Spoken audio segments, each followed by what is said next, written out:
Hey folks, Corey here. Before we start, I just wanted to take a moment to let you know about a couple things that are different about this episode. This was a conversation between me and one of our cousins in Israel, Michal Rozen. I thought it was important to let Michal's voice be heard, but there were some technical difficulties, including my own loss for words at times. So you'll hear all of that in all of our imperfections, but I think we got it to where the sound and my relative fumbling at times aren't too distracting. We also let the conversation play straight through without our usual promos and stuff. So I did want to thank my friend George Meza and the whole team at Meza Wealth Management for continuing to support our work and helping us bring important discussions like this one to you. And of course, I'm grateful to the folks at Chazamir, the International Jewish Teen Choir, for allowing us to use their beautiful rendition of Oseh Shalom. So now, without further ado, on to today's program.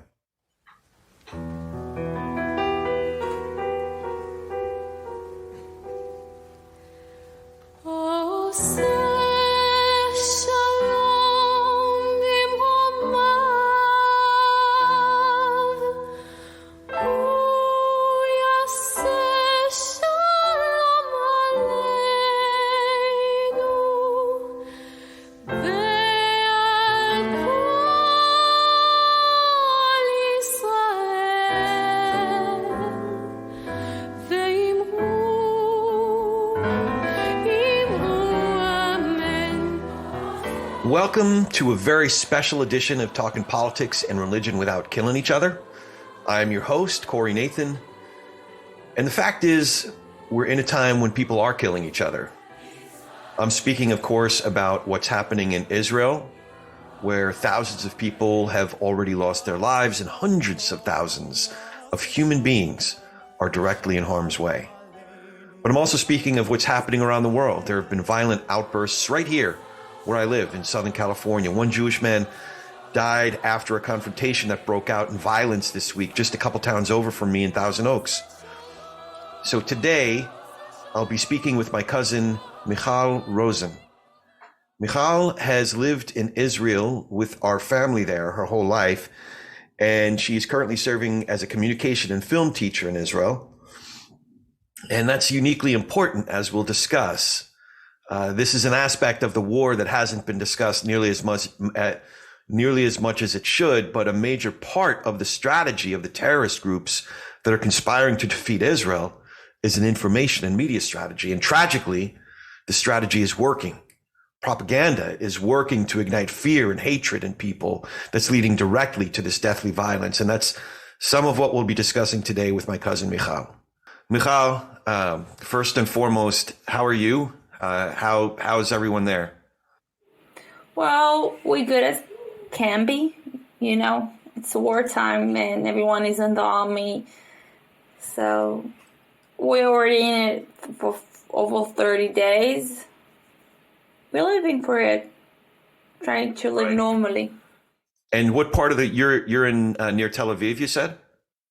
I live in Herzliya. It's north of Tel Aviv. Okay. And I'm sorry for sometimes it's rude to ask this, but how old are you? I'm 26. 26. So you're of the age that all of your friends and siblings and cousins in that age range, everyone's been called up to the reserves, right? Yeah. Yeah. And so, but you are, I don't know if this is the accurate word, but you said that you're a pacifist. You're in nonviolence, is that right? Yes, it's right. It's like when my partner came back from the army for 2 days, he told me, hold my gun for 1 sec because he's not allowed to leave it. He needs to have it all the time with him. And I started crying because I held the gun. I just couldn't do it. I'm so against it that it was hard for me even to be with it. And he told me, why are you crying? I'm like, I can't hold it. I just take it from me. Yeah. So with you and the IDF, you were able to choose a route as a teacher, or are people able to opt out of combat? forgive me for asking ignorant questions, but how does that work? Well, it depends on what you did in the army, and what situation you have at home. And people can refuse if they really have a problem, but most don't want to, like fighting for our country. I specifically volunteered to the army when I was 18. Wait, no, when I was 19, because I did school before. But I was in more of an education and film unit. So when I left the army, also because I volunteered, I didn't call back right now. I will never be called back. Oh, okay. Okay. But your boyfriend, your partner he was called up to reserves. First of all, is he okay? Or how is he doing? Yes, he's okay. I actually saw him at the past 2 days. He was at home. He's okay. He's actually in first line near Lebanon, so it's kind of scary when he tells you something like, yes, I'm in the second most dangerous place of the north. I'm like, hey, I'm your partner here. Are you just getting me nervous? Right. So, yeah. Wow. What does he do? He's a foot soldier. He's in the, I don't know how to say it in English. It's a Handasa unit, where they also deal with like special equipment, and not only foot soldier. Okay. I just don't know how to say it in English. Yeah, no, like special forces, special operations. Well, no, not exactly. They're just soldier with extra skills. Mm. They're not in the special forces. It's different. Okay. And so just to back up a little bit, can you give us a little bit of background on your family, on you and your family? How many siblings do you have? Dina's your mom. That's my cousin. And how many siblings do you have? Two?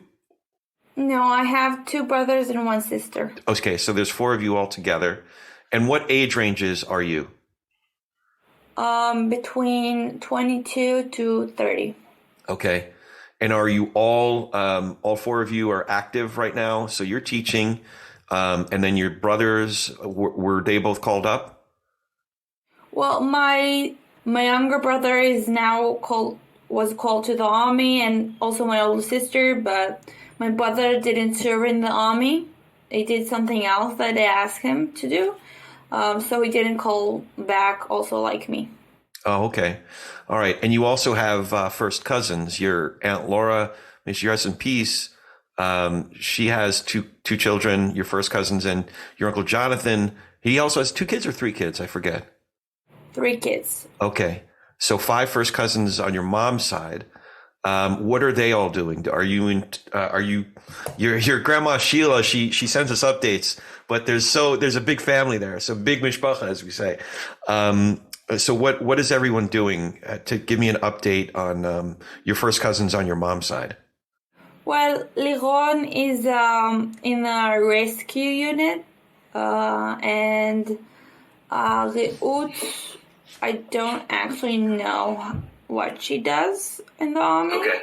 But everyone else is not fighting at that moment, so I don't know if to say it's good or not, because a lot of people want to fight. But I'm glad that I have some family that is not in the fighting area, because like in my other side, like my father's side, I have a cousin that fights in Gaza. In the Givati unit. So thinking about it, I don't think it does me very good. But I also have more cousins in the army from my father's side. Yeah, and Laura's husband Dovey, he has a nephew, I think that's actually hostage right now. Is there any update on him? Not that I know of. All we know that he's in Gaza somewhere, and that's it. Yeah. At least that's what I know. Right. So what part of the country did you grow up in? The Tel Aviv area? Well, where I live is in between Tel Aviv and Jerusalem. I used to grow up in Modi'in, and after that I moved to Rishon LeZion. Which I'm saying this because when I lived there was another season, I will call it, of rocket firing, and I was like trapped on a staircase for 40 minutes waiting for the rockets to stop, because it's one of the areas they shoot a lot. You can also see it now. So where is that in relation to either the West Bank or to Gaza? Like, where in the country is that? It's south of Tel Aviv, near the sea, but it's not that close to Gaza. Now, this might sound like an ignorant question, but did you grow up with Palestinian neighbors, Palestinian friends? Well, you call them Palestinians, but for me they're like Israeli Arabs. So there are Israeli Arabs living peacefully in Israel. I worked with them like in the supermarket when I was a teenager. They're citizens. I don't know, like I have no beef with them. They're part of Israel. We have Arabs here. It's right. Like we have Christians and Muslims and Jewish. So it's a pluralistic society. I think that's part of the some of the ignorance, frankly, is that I'll just tell you that some of what's been discussed here in very heated ways in person, these protests that are happening, is that Israel is the population is made up of one kind of people, and they're referring to these people as colonialist, dominating and oppressed people. And there's no acknowledgement that it seems like that it's a pluralist society that you live with and work with and go to, grocery store with and live among Bedouin people, Muslim people, Arabs, Christians, Jewish people. It's a pluralist, diverse culture. So so that's and more than that, when we think, like, if we speak about the Palestinians in Gaza for one sec, they have license to go and work in Israel. Like right now in the war, they don't. Yes, if we fight with them, they don't get allowed to go in because we don't know who will come and do a terror attack. But between fighting, like in a ceasefire. I know that we didn't have a fight last year, obviously. They worked in Israel, regular, I don't know, like they moved from the checkpoint. They saw like the soldiers saw who they are, and they came to work, and then the night they went back. Right. That's another interesting, important point to make, is that not every Palestinian who lives in Gaza is a terrorist. They're just people who are working, and not in wartime, but they're going back and forth to work, they're integrating with the rest of Israel. But the fact is that there are terrorists, whether it's Hamas or Hezbollah or these other groups, Iraqi forces, or even Yemen forces, terrorist groups that are their goal is to do away with Israel, to do away with Jews, to kill Jews. So that's what's confusing to me. That's what's confounding to me. That's what's so upsetting, is I don't know how you do that. I don't know how to keep your grandmother and grandfather safe. They live in further south in Beersheba, right? Yeah, they have they have the bedroom where they usually sleep, but they also have a room downstairs near the shelter that they can open the sofa and make it a room if bathroom and everything. So in wartime, when they have a lot of rockets like now, they can slip downstairs. So every time there's a rocket, they won't have to run down the stairs. They're not that young anymore. Like even if I had to run every few minutes to the shelter downstairs, running with it, you can fall, you can get injured. If there are a lot of people, it's like, I don't know, it's just crazy situation. And by the way, what you said about the Palestinians, the innocent ones, like I do believe there's some innocent ones, but even the innocent ones are not innocent in my opinion, because they may not be part of Hamas. They may not be terrorists. They may be victims to Hamas government. But they stayed quiet for a very long time. They could have done something. Like they have in Gaza 2.3 million Palestinians. They're not all terrorists. So technically, they could have done like a right to overcome their government, the Hamas terrorists, but they didn't. They didn't raise up their voice and ask Israel, hey, do something. They sit by, and because of that, I think they're partly involved with it. And not only that, after going over what happened in October 7th, they saw that some of the people were not the terrorists from Hamas. They weren't part of Hamas. They're people from Gaza. So you do not know who will come in and do a terrorist attack. Because I think the older people are not part of it, but for the past 16 years, every child went to school where they're taught to hate Jews, where they're taught the only thing they need to do is kill us.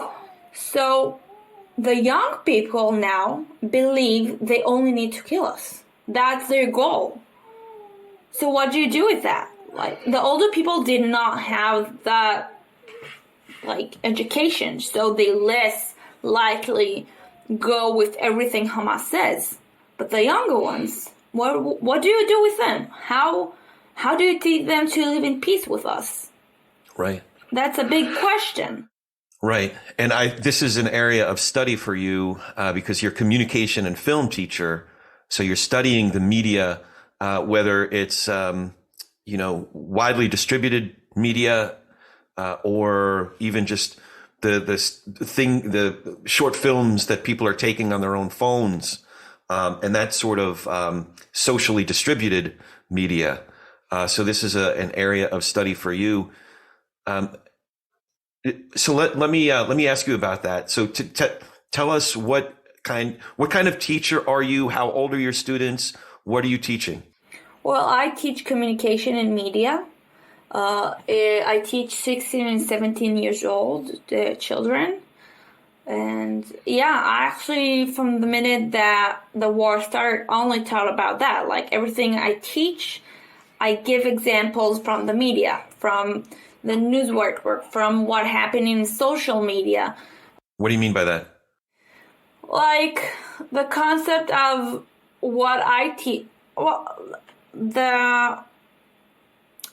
I planned to teach a class like the week of the October 7th, before it happened, that is called Terror as Theater, okay?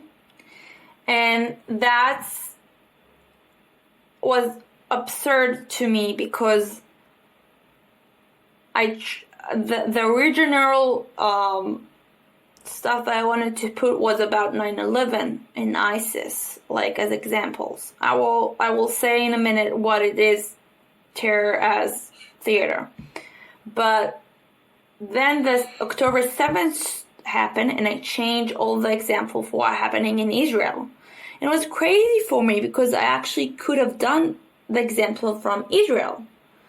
It speaks about that how terrorists are mastered the art of theater, making one thing happen that will impact the entire world. Like, do something that is relatively small to the world, like killing 11,092. I said it right. 11,092 people. When it's 1,192 people. Okay. Right. Killing this amount of people is a lot. It's. I can't even put it in words. But relatively to the world, it's small.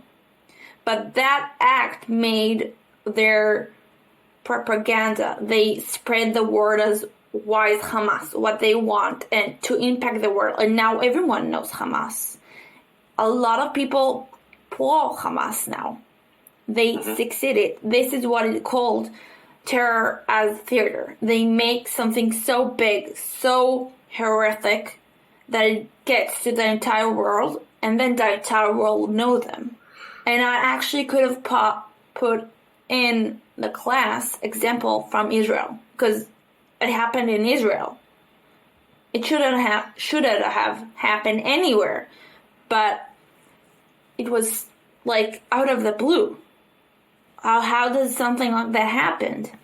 And it's not the fact that the amount of people they murdered and kidnapped. What they did to murder the people is horrific. Like, I don't think most of the story didn't go out. I don't even know a lot of the stories. Because they don't want to, the Israelis don't want to put that, like, they want to give something to the dead. No one should see them in that state. No one should know the horrific last moment. But now, because of what happened in the war, we have to. We have to tell them. We didn't even get to grieve for them. And we're not okay, because the propaganda is very bad at it for us, because we don't show the horrific stuff. The only thing people know that, like, from video that happened, are from what the Palestinians, the Hamas that went into Israel, filmed, and now they say nothing happened. They filmed it. They spread that.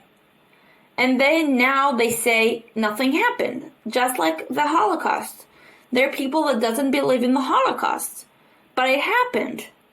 And they're like, there's evidence, but it didn't happen because they said so. And now people say, no, it didn't happen. They didn't beheaded 40 babies. They didn't murdered and raped people. They didn't put a baby in the oven. They didn't, they actually took a mother, a pregnant mother, opened her belly, took the baby out, killed it, and then killed the mother. How did someone do it? Something like that. That's the part that I don't understand. I don't understand the humanity, like an individual who is caught up in a group of other people who want to do harm and murder, but isn't there a soul? Isn't there something that resonates in one of those terrorists who get to that music festival and they see the horror of what's happening? Isn't there a soul in that person that's saying this is wrong? Or are they so caught up in it that they participate? Yeah, I can't, my heart and my head, I can't get there to put myself in the shoes of the people who committed these atrocities. Isn't there someone among them that's saying this is wrong? These are human beings. I can't. That's what I'm having such a hard time getting my head around, So there's interviews with them, like the one, we didn't murder everyone that we saw.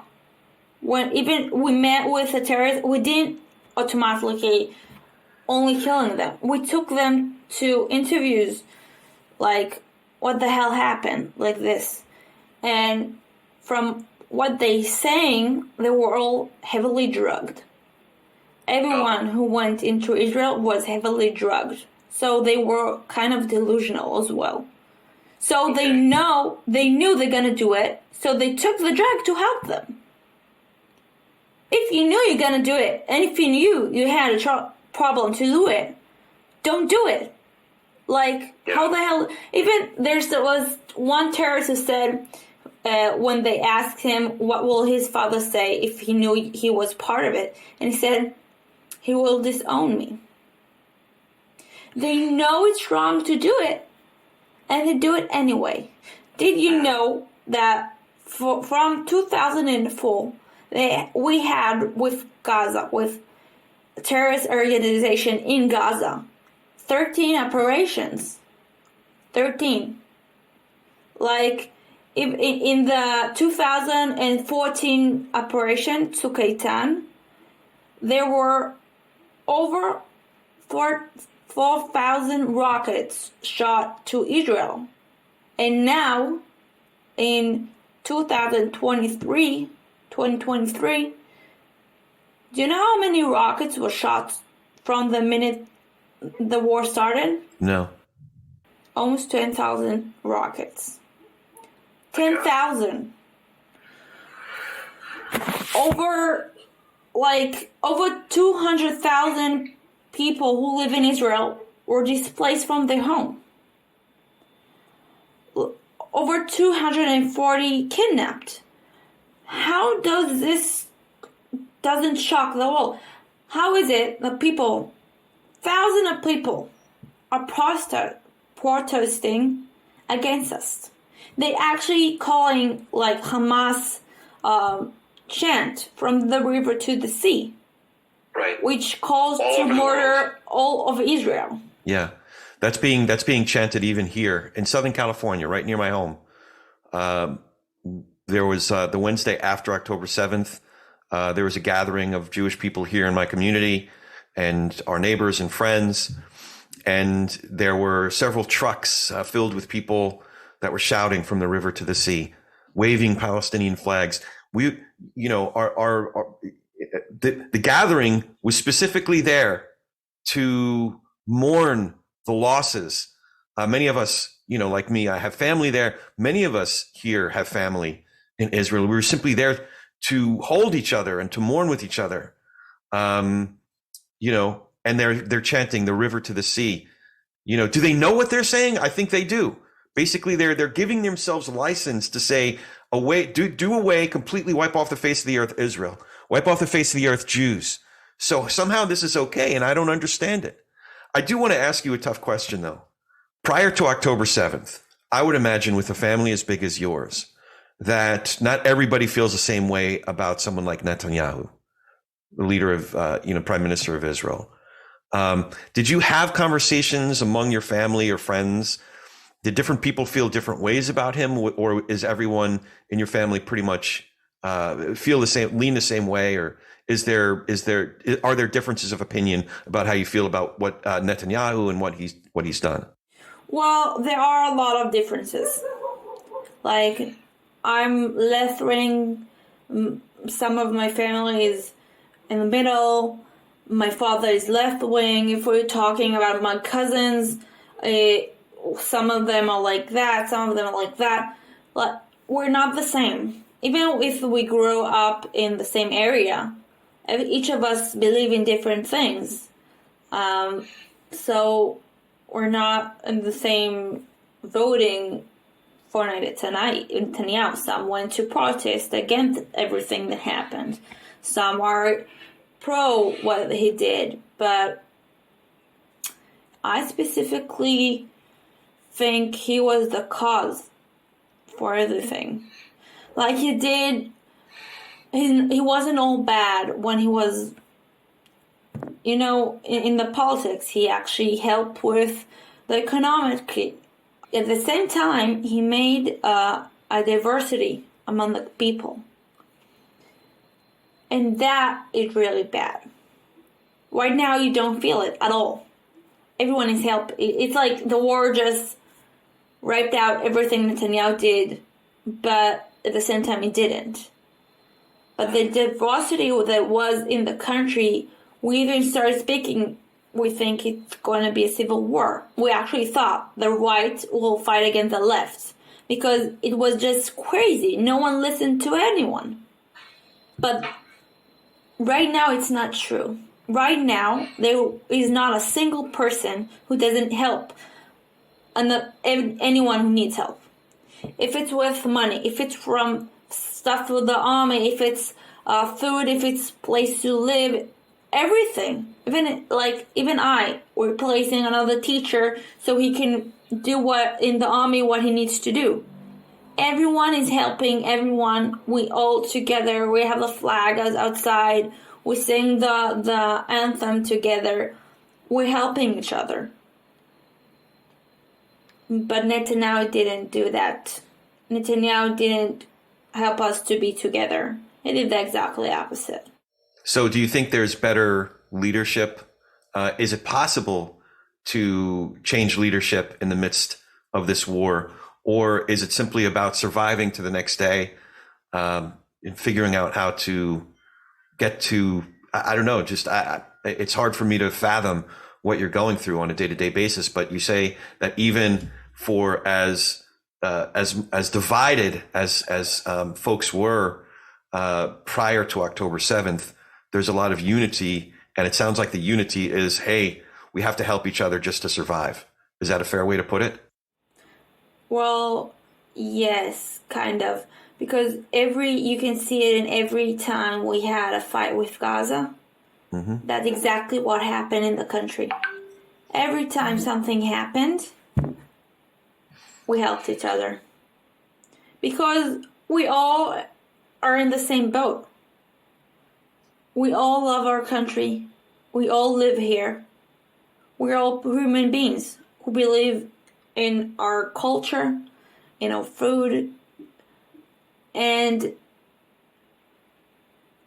that's what we need to do. In time of war, we help each other because we are all together as one people.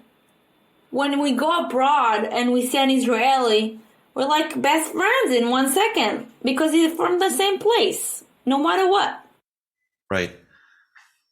And that's whether you like Bibi, whether you don't like VBE. At the end of the day, you're from the same place, you're from the same home, you're from the same country, And even if you have if you're extremists in the left or if you're extremists to the right, I don't call myself extremist to the left, but I know my father loves Bibi Netanyahu, so I don't speak with him politics. That's it. Yeah. In time that we don't speak politics, we're amazing. We just don't speak about it. Right. But if we start to, it's what happened before the war. Yeah, it's so hard to figure out how to get to the other side of this, to where the very real threat to your lives, to your grandmother or grandfather having to shelter, be in a shelter from bombs. How do you get to the other side of that so people can live in safety, but without, I don't know. A lot of people around the world are seeing the death of 10,000 Palestinians, and whether that was due to the way that Netanyahu is waging this war, or whether that's due to militant terrorists who are using human shields of their own people. We don't know, but at the end of the day, so many of us just want peace and for death to stop.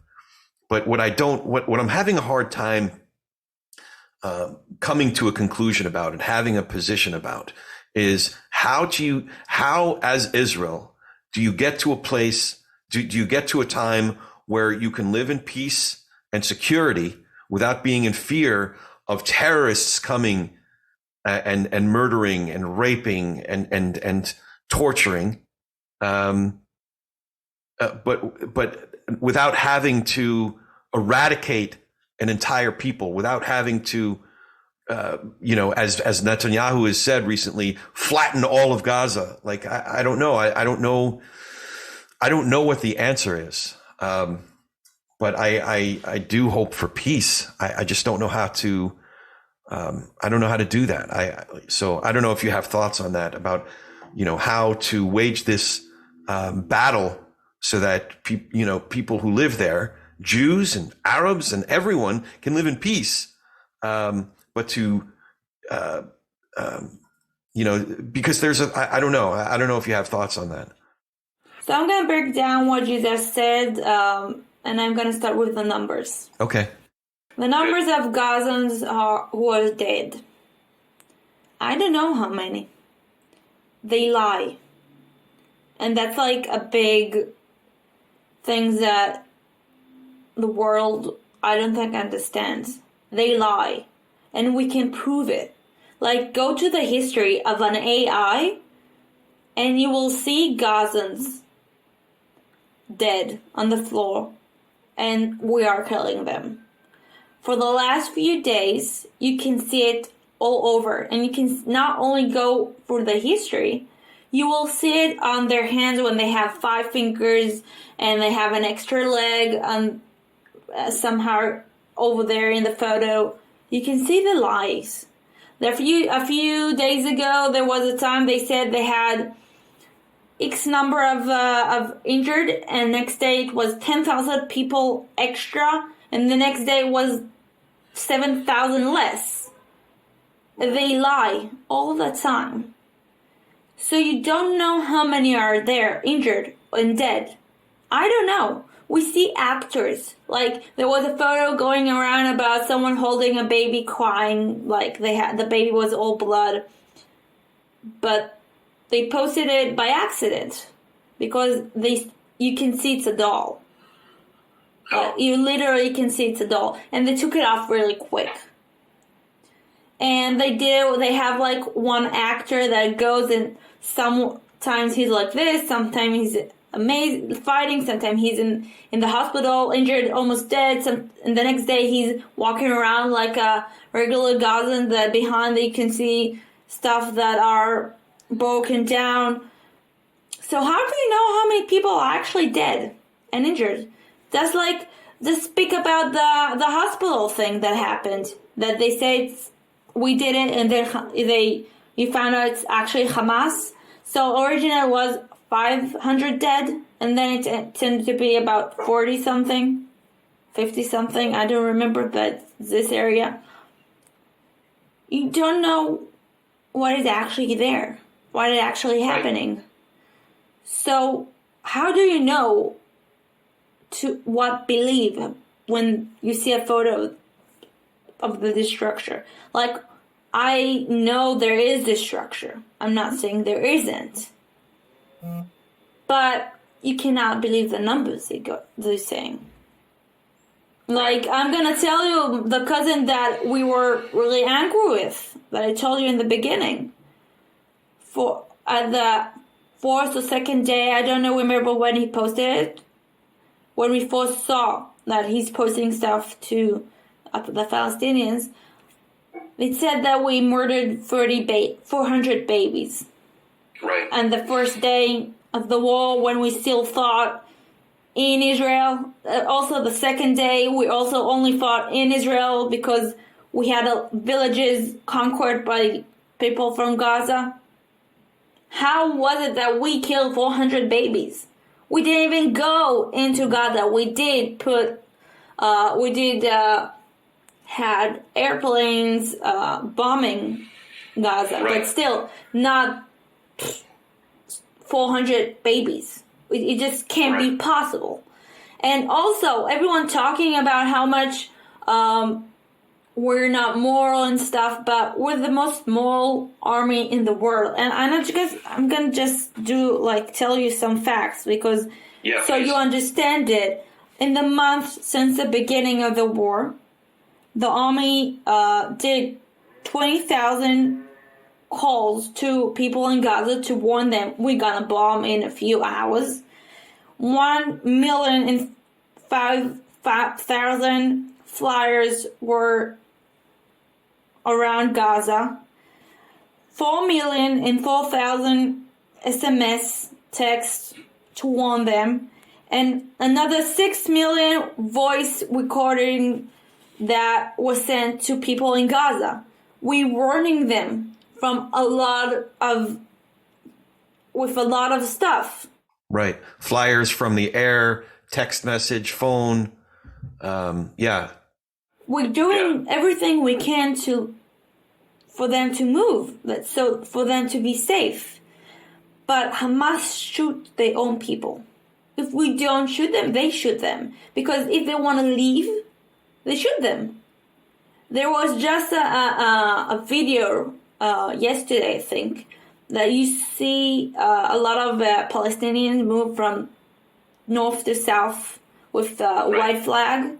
And what you also see is our soldiers protecting them, like stationed to protect them from Hamas. Because they're shooting them if they try to move. We did it again today. So, like, telling us that we're doing genocide, we're not. We're warning them so they won't die. Hamas is killing them. So ultimately, the Israel Defense Forces have a good idea of who is the enemy, who is committing this violence, and who is going to be targeting Israelis and Jews, terrorists, right? Hamas. So Israel has a good idea of who that is. They're doing their best to identify who and where they are, while at the same time doing everything they can to warn civilians when a counterattack is going to happen, so that civilians can get out of harm's way. But at the end of the day, they still need to battle against terrorist organizations, including Hamas in this case. It's not only Hamas, it's also the jihad, the Islamic Jihad. It's also a terror. They have 30 kidnapped people with them. The Hamas had done the same thing with them. They did it together. Right. Yeah, it's a coordinated effort. That's what I'm... So we know who we target. And we target them. So everyone in the area where they are is warned. If we're gonna attack the tunnels underneath, they are warned. We don't just go in and kill everyone. We can, but we don't do it because we don't want to just kill people. Because we know some civilians are innocent. Like I told you before, I don't believe they're 100% innocent in this. That's what made me think of that. Yeah, no. I hear your point. A lot of folks are growing increasingly concerned. That's why I asked about Netanyahu. Is a lot of people are growing increasingly concerned about his leadership. So you know, I hesitate to bring it up because I happen to not be both sides. You know, there's both sides to this. Except in that I cheer for and hope for the peace and well-being of human beings. Once terrorists engage in murder and torture, then it's a war, and we have to do what we can, especially when our people, our family, continues to be in harm's way. Listen, I told you. As I told you before, I don't believe in violence. Yeah. And when I heard what they did, I knew that it was going to be a fight. But I believed in the fight. Because what they did was so wrong. It's not human. What they did was to murder innocent in horrific ways. And that should not be tolerated.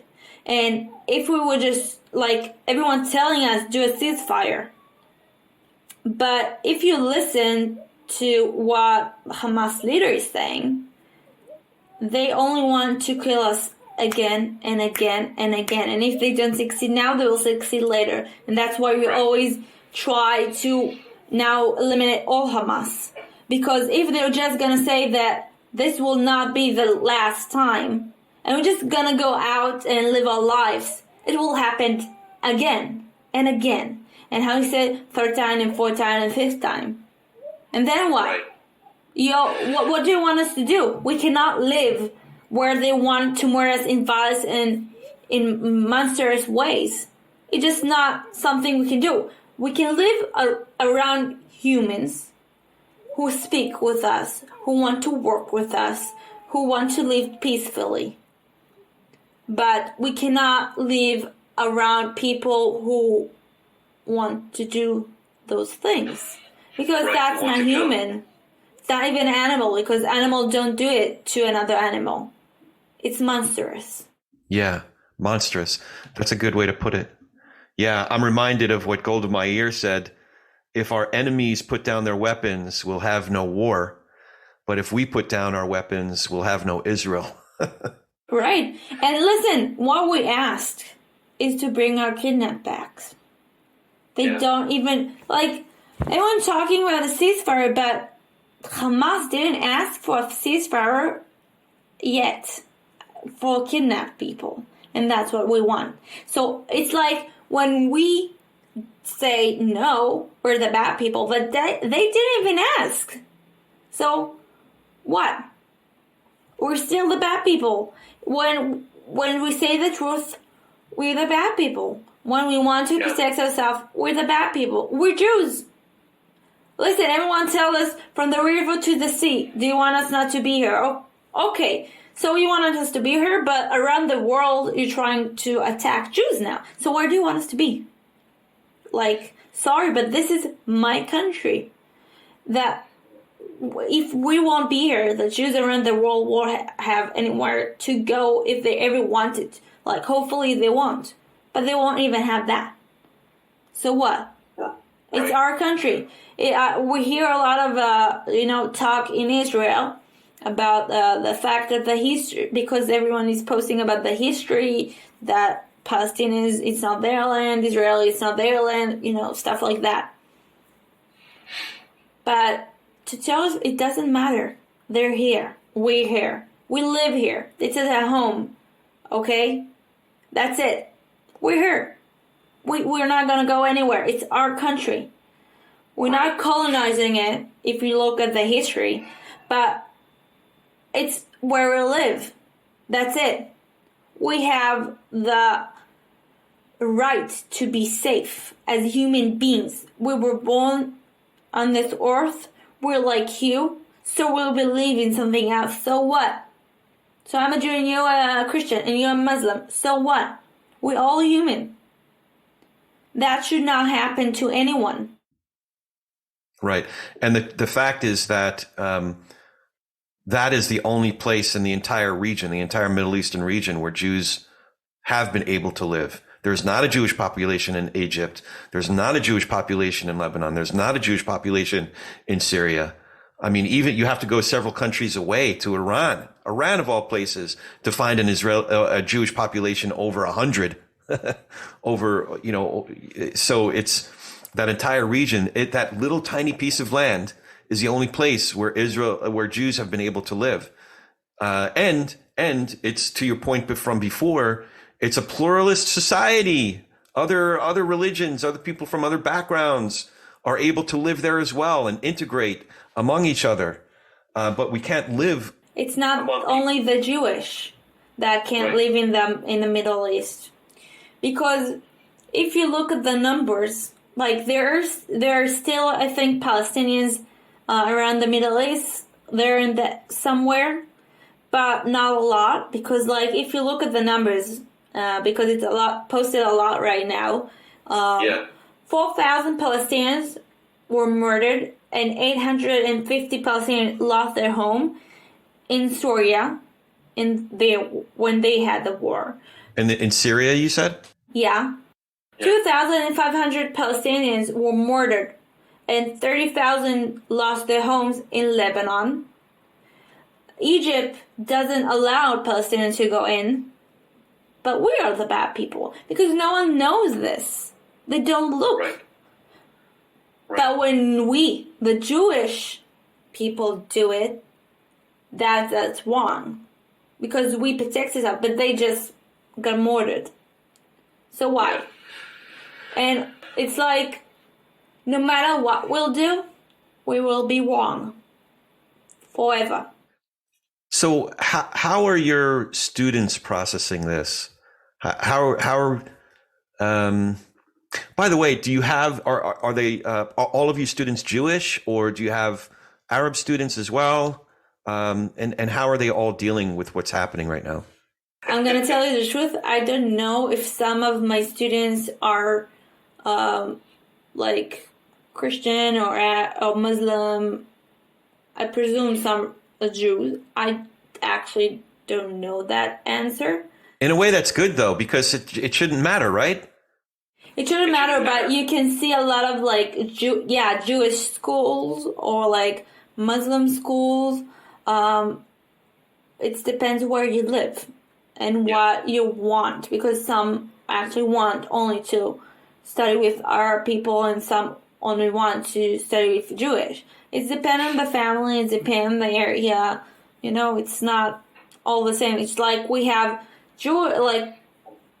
we don't call it Jewish school, you know, we just call it school.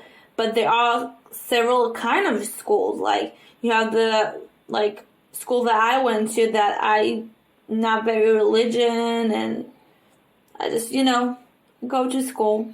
There are schools that are more religion in the Jewish community, and even the ultra-Orthodox somewhere have their own school.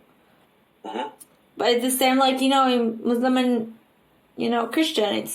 It's not that it's like something specific that you can choose where to go to school, but there's like a lot of kinds of schools. Yeah, but it sounds like you like to be among people from different religions and different backgrounds. That's what you prefer. Well, yeah, I believe that everyone is human, no matter what they believe. If they act like, I'm going to call it normal people, like people who don't believe in violence, people who, you know, live and want to live among people, then I find with live around them. Have you been able to have conversations with your students about what's happening, and how are they processing it? Israel is right now, it's kind of weird to teach and learn in Israel right now, because it's kind of like we went 4 years back to Corona time, COVID-19.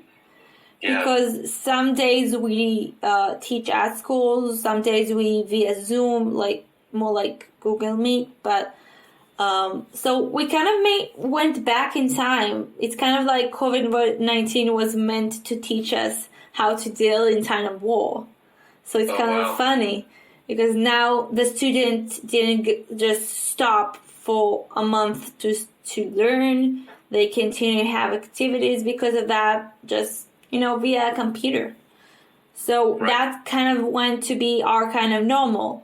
Looking at the time every hour and then, and just looking to see if there are rockets. If there are rockets, you go down to the shelter, then go back 10 minutes later. We know to wait. The schedule are a bit different. It just our normal became like war normal, kind of like COVID-19 plus danger. So I often ask a question. I call it the TP&R question. How do you talk politics and religion without? It's quick. That's the name of this program. How do you talking about politics and religion without killing each other? But like right now, it's very real. I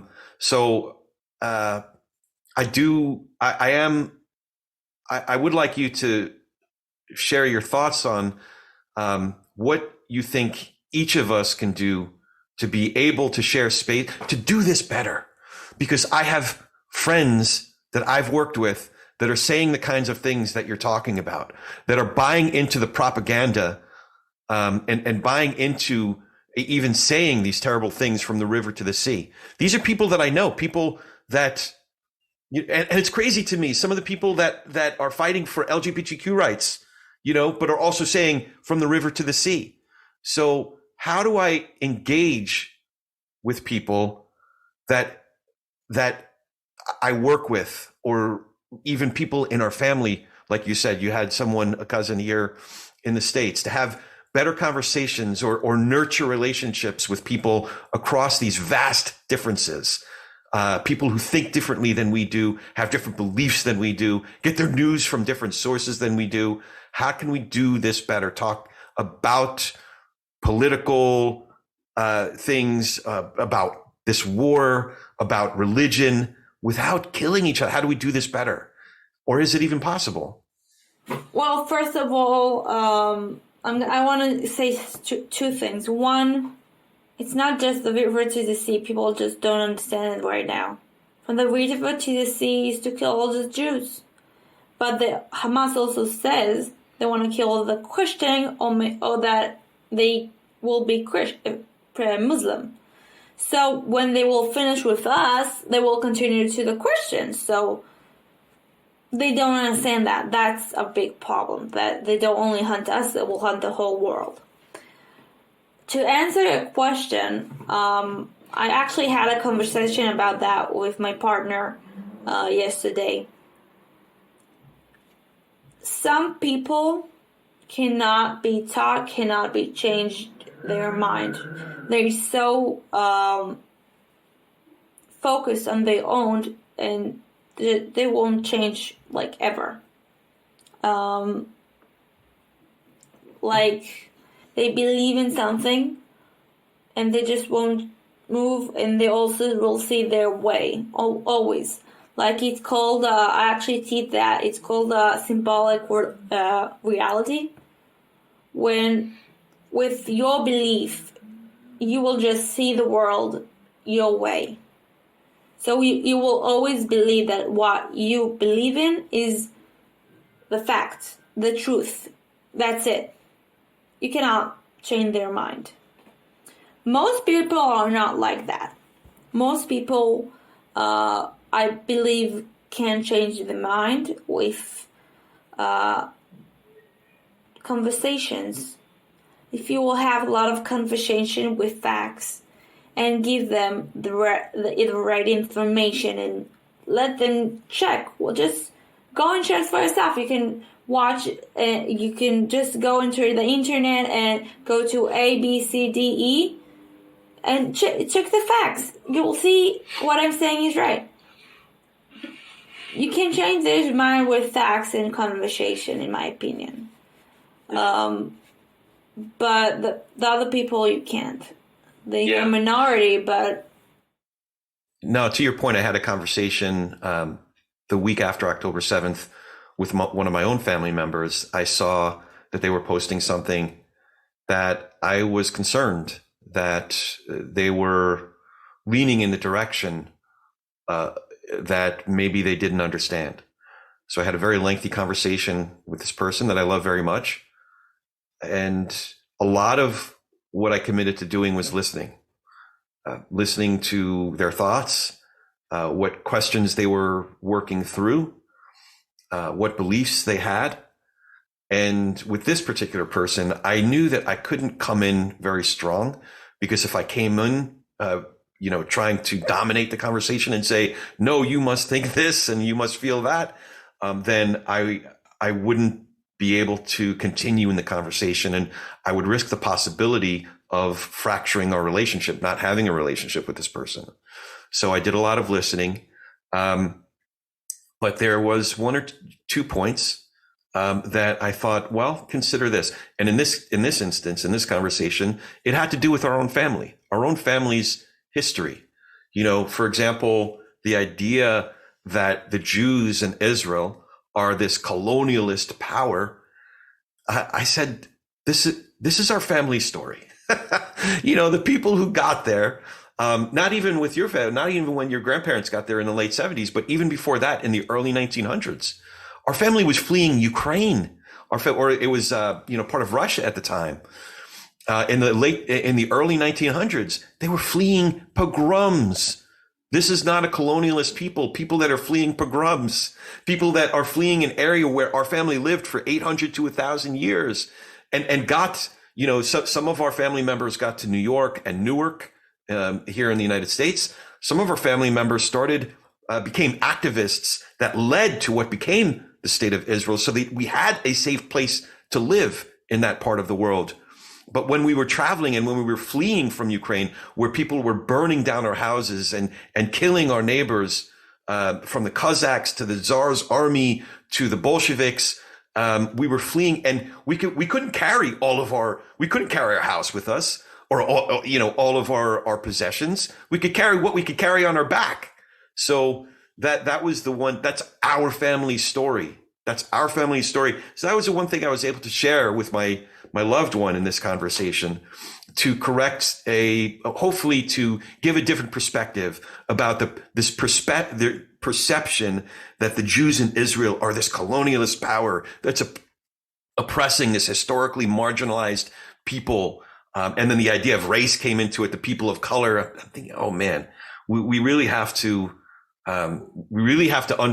better understand the reality of the history there, the reality of the people there, the reality of what's actually happened, as opposed to falling into, as you say, these narratives, people have a thing in their head that they believe is real, and they don't want to allow for the actual history, or the actual information. So all that to say, in this one conversation, I felt that I had one or two things that I could assert and gently posit.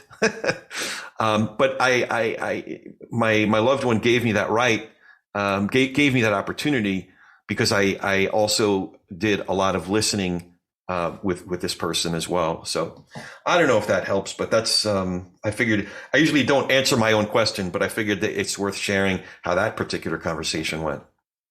It's in my opinion, most of the West could change their mind if they will actually understand what Hamas is and what actually is happening in Israel. But right now, there's so many news networks that still doesn't call Hamas terror organization, and they share a lot of fake news. So until they share the truth, you cannot change their mind. Let's put it this way: there are a lot of videos going around in social network that you can see someone asking quotes or from what Hamas believes in, or said in the news, or believes. And they ask him, is it Hamas or ISIS? Hamas or I don't know, I don't remember. Or is it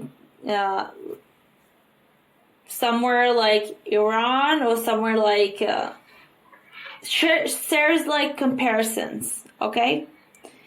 And everyone answers the other one, not Hamas. And then they understand that everything he said is Hamas. And then no, I don't believe in Hamas. I don't want to. They change their mind.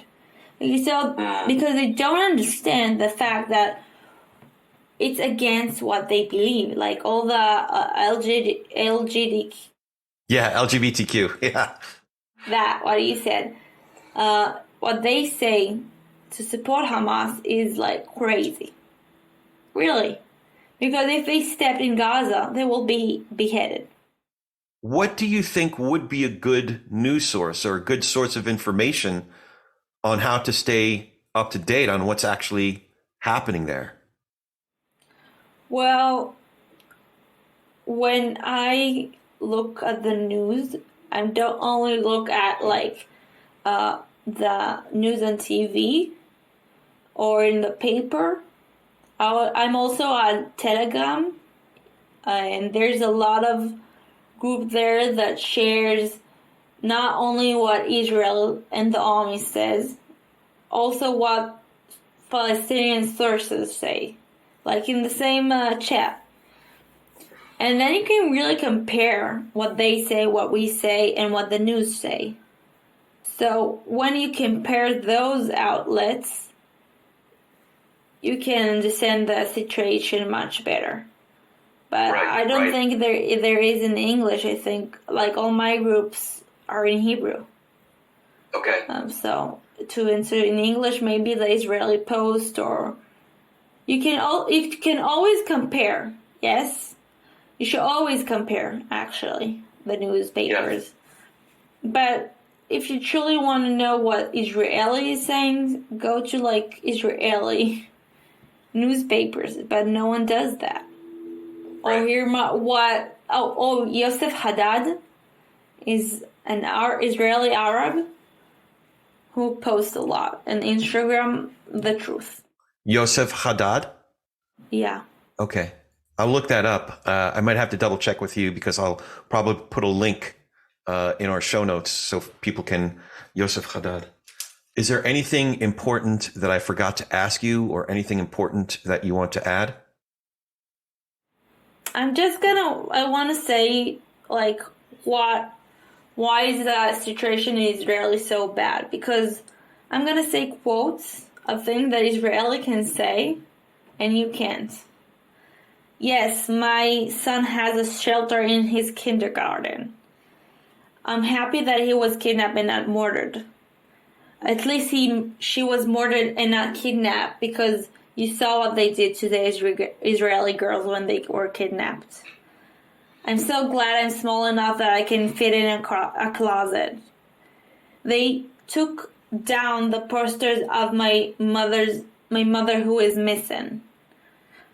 I'm so glad I got to take the shower before the rocket came, because you can actually know somewhat when they're gonna come.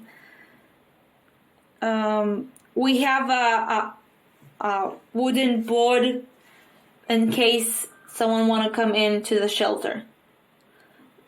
Also, like, I saw a post of a mother asking her son, "Oh, what did you build, a building?" And he looks at her and says, "What are you talking about, mother? It's a shelter." That's the reality here. People can say stuff like that. So that's just to understand the reality. Those are things, the kinds of things that we could never imagine that we would utter, that we would say. But this is what people are having to say in a time of war, in particular a war like this. So, well, listen, Michal, I'm so grateful for you to give us your time. It's going to be very valuable for people here. And actually people listen to this around the world. So it's valuable to hear from you that you're there and your family's there and your partner is fighting. And so I really appreciate that. Please know that we think of you every day. I treasure getting notes from your grandmother, Sheila. And I've been in touch with your mom, Dina. So we think about you constantly, nonstop. And so when you talk to, family there, please send our love, communicate how much we are thinking about them and worry about them. And this is very courageous of you, bold of you, brave of you to do, and generous of you to share your time. So I really appreciate that. Thanks. I also want to say something more about the education, if I can. Yeah. Right now, when I told you that everyone is contributing in the country to help one another, and the education now, they do also like volunteering time that a teacher will go with the students to pick up apples because no one is working around the Gaza area. So they're all contributing, they're all volunteering, go into, instead of school, go volunteer. They do like movies that will help others. They do a lot of stuff in the education now, alongside like learning. So it's how we act in Israel in time of war. We volunteer and we help. So it's also go down to the students, like classmates in school. The students, when in time of war, we not only study, we volunteer. Whoever wants to volunteer can do that. So everybody does what they have to do. They don't have to, they want to. They want to. Yeah, that's a great way to put it. So thank you. Thank you again for doing this. As always, it would be great, obviously, if you could follow us and all that stuff, but I'm not going to go into my typical rate and review. I'd really love to know, if you're listening, I'd really love to know what you think. And you can find me online. I'm very easy to follow on any number of platforms, Facebook and Instagram and Threads and various platforms. On all of those platforms, I'm at Corey S. Nathan, at Corey, S as in Sam, Nathan, at Corey with an E, S as in Sam, at Corey S. Nathan. So now go do this. Go have conversations about politics and religion, but with gentleness and respect, and my best wishes for peace among all of us.